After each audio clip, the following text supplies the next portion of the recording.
Have you ever gone on a long car trip with your family? Did you get bored during that long trip? Did you ask that famous question which all parents love to hear? Are we there yet? Well, let me tell you, it could have been worse. You could have been going west in the 1800s. In those days, there were no cars. You would have traveled in a covered wagon like the one shown here. Your wagon would have been pulled by horses, mules, or oxen. You and your family would have bumped along unpaved, dusty roads. You would have traveled all day long and it would have taken you about 6 months to get from the east to the west. Does that sound like fun? Actually, your trip might have been even harder. Your family would have had to pack everything you owned into a wagon, including personal belongings, clothing, food, water, supplies, so there wouldn't have even been room for you to ride in the wagon. That's right, you might have had to walk all the way to Oregon. In the 1840s and 1850s, tens of thousands of Americans went west in wagon trains.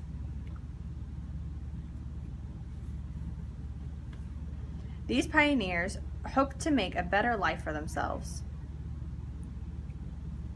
Many of them were eager to claim farmland in Oregon or California. They left many of their friends and family behind, loaded everything they had into a wagon, and set off for the west. The story that I am about to tell is about a make of the trip out west. Unlike some ancient civilizations that we learned about, in which we got most of our information from archaeologists, this account is based on records that people left behind, such as diaries or journals. In this account, the Morgan family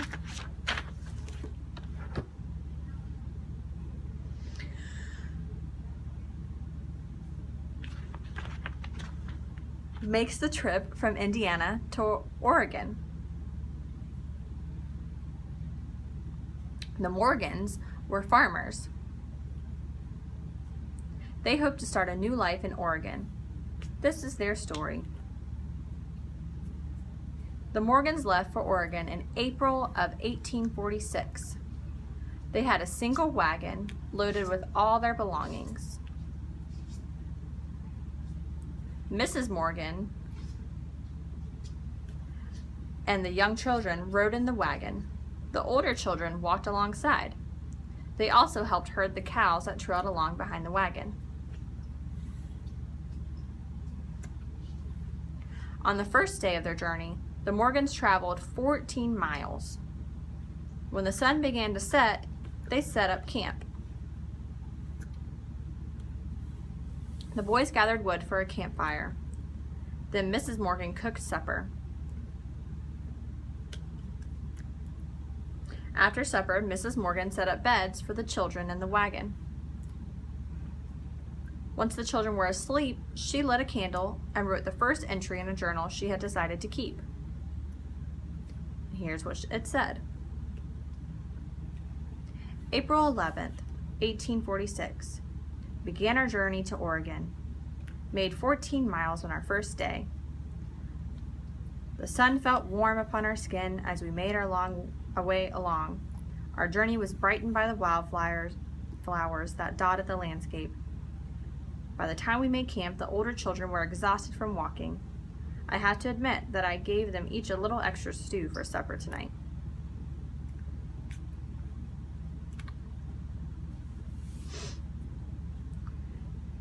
That's the end of the diary. For the next few weeks, the Morgans traveled west across Indiana and Illinois. They rose early each morning and traveled until just before sundown. On their good days, they covered 20 miles. When it rained or the roads were bad, they covered fewer.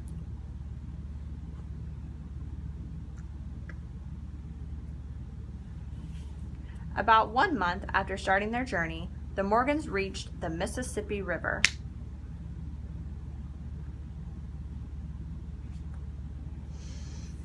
They hired a ferry to carry them. Their wagon and their animals across the river. On that day, Mrs. Morgan had a lot to write in her journal. This is some of what she wrote. May 10th, 1846. The great Mississippi is wider than I could ever imagine. Our wagon, our horses, and our supplies were loaded onto a flatboat and carried across the mighty Mississippi. I held my breath as I watched our earthly possessions float away. That's the end of the journal entry. Another month later, the Morgans reached St. Joseph, Missouri, where they bought food and supplies. The next morning, they crossed the Missouri River.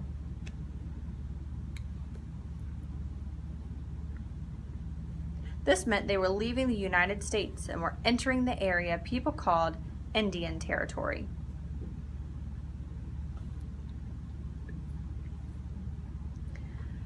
On this day, Mrs. Morgan wrote in her journal, June 5th, 1846.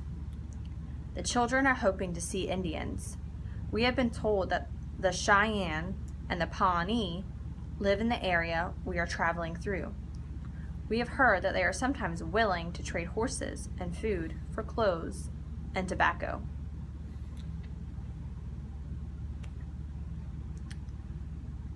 End of journal entry. A few days later, the Morgans turned onto the main road to Oregon, known as the Oregon Trail. There were many other settlers traveling on this road. The Morgans joined up with a group of more than 100 settlers traveling to Oregon. By mid-June, the wagon train was crossing the Great Plains. On all sides, they saw vast open fields of grass without a tree in sight.